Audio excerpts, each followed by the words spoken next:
After successfully completing this lesson, you will be familiar with the ISPS code Chapter 11-2 and associated regulations.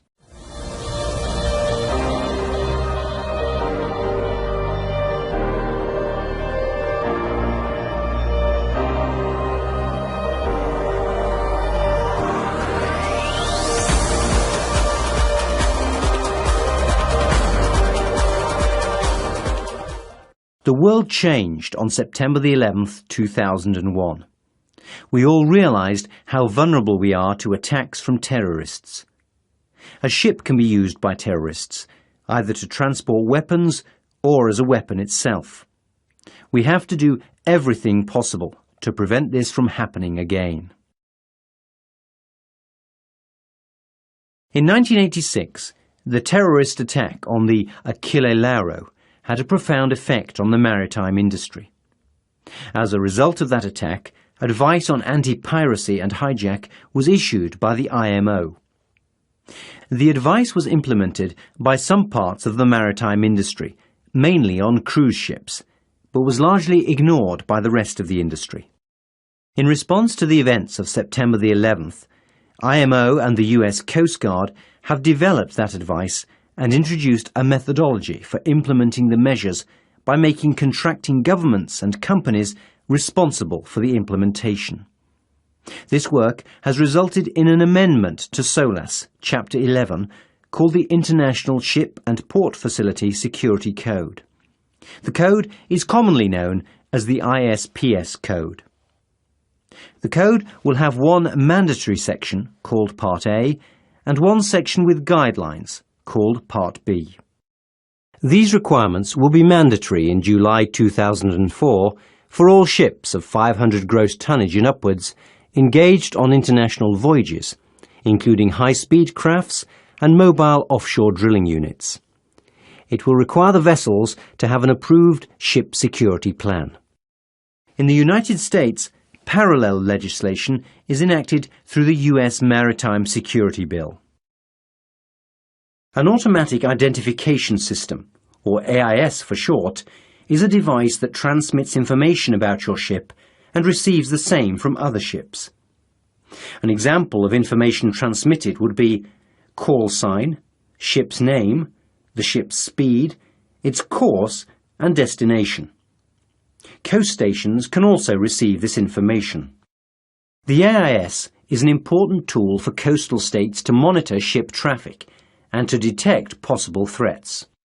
The SOLAS Convention already states that an AIS must be fitted on ships over a period of time, ranging from 2002 to 2008, depending on ship type and tonnage. The new International Ship and Port Facility Security Code shortens this period. In addition, in the event of a terrorist attack, ship's personnel must be able to alert the authorities ashore without letting the terrorists know that an alarm has been raised. This will be possible through a ship security alert system.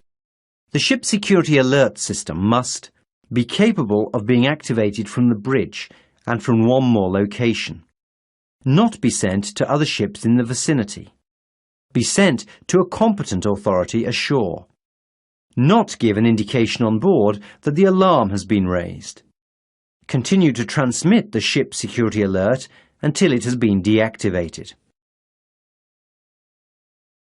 In addition to the aforementioned requirements, SOLAS also requires the following: ship identification numbers. Regulation 11-1/3 is modified to require ships' identification numbers to be permanently marked in a visible place, either on the ship's hull or superstructure. Passenger ships should carry the marking on a horizontal surface visible from the air. Ships should also be marked with their ID numbers internally. Continuous synopsis record.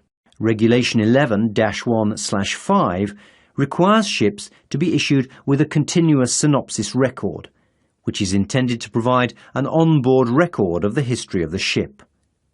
This record is commonly known as CSR. The CSR shall be issued by the administration and shall contain information such as the name of the ship, the state whose flag the ship is entitled to fly, the date on which the ship was registered with that state, the ship's identification number, the port at which the ship is registered, the name of the registered owner or owners, the registered address of the owner or the owners. Any changes shall be recorded in the CSR in order to provide updated and current information together with the history of the changes. To ensure that the ship security plan is always up to date and correct, a ship security assessment must be carried out at regular intervals. This assessment is initiated by the company security officer and must include the following items. Identify existing security measures, procedures and operations. Identify and evaluate key shipboard operations that are important to protect. Identify possible threats to key shipboard operations and assess the likelihood of their occurrence. Prioritize the possible threats and establish appropriate security measures. Identify weaknesses, including human factors in the infrastructure, policies and procedures. All ships covered by the ISPS code must have an International Ship Security Certificate. The Flag State Authority issues this certificate after verifying compliance and approval of the ship security plan. This procedure can be delegated to a recognized security organization, such as a classification society.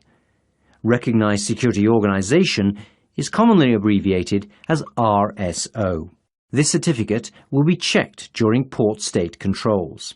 The Flag State Authority will periodically audit the ship's security arrangements in order to determine the vessel's continuing qualification for renewal of the International Ship Security Certificate. Security levels have been defined in order to easily and clearly communicate the extent of the threat present in a port. Security Level 1. Normal risk. Minimum appropriate security measures must be maintained at all times. Security Level 2. Increasing risk. Appropriate additional security measures must be maintained for a period of time as a result of the increasing risk of a security incident. Security Level 3. Incident imminent. Further specific security measures must be maintained for a period of time when a security incident is probable or imminent, although it may not be possible to identify the specific target. The security level is set by the port state and indicates what security measures should be taken. Before entering a port, the ship security officer must communicate with the port to find out which security level is applicable.